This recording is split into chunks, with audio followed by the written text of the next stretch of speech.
ప్రజాప్రతినిధికి స్వాగతం. హుస్నాబాద్ పట్టణంలోని టీచర్స్ కాలనీలో కాంగ్రెస్ సీనియర్ కార్యకర్త రమణ కుమార్తె శ్రీజ 20 సంవత్సరాలు ఇంట్లో కిరోసిన్ పోసుకుని నిప్పంటించుకుని ఆత్మహత్య చేసుకోవడం స్థానికంగా కలకలం రేపింది.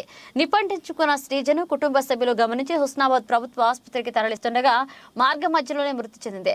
హుస్నాబాద్ లోనే ఉన్న మంత్రి పొన్నం ప్రభాకర్ ప్రభుత్వ ఆసుపత్రికి చేరుకుని శ్రీజ తండ్రి రమణను ఓదార్చారు. శ్రీజ మృతి పట్ల తీవ్ర దిగ్భ్రాంతి వ్యక్తం చేశారు.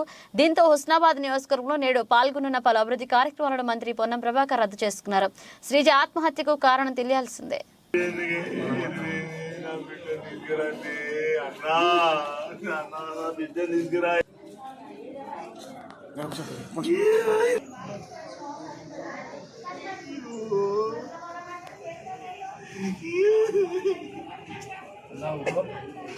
నా బిడ్డను తీసుకురాలేదు అన్నం పెడితేనే అయ్యో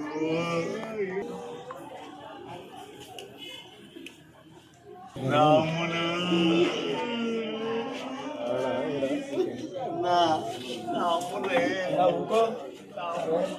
నాములే అయ్యో ఆమెకు అక్కడికే బాగున్నది. ఆమె గాడికి వచ్చింది. ఏం చెప్తావు చెప్పు. ఇప్పుడు నువ్వు ధైర్యంగా ఉంటేనే వాళ్ళు మిగతా అంత ధైర్యంగా ఉంటారు. ఏం ధైర్యం ధైర్యం నా అమ్ములా తీసుకురాలి.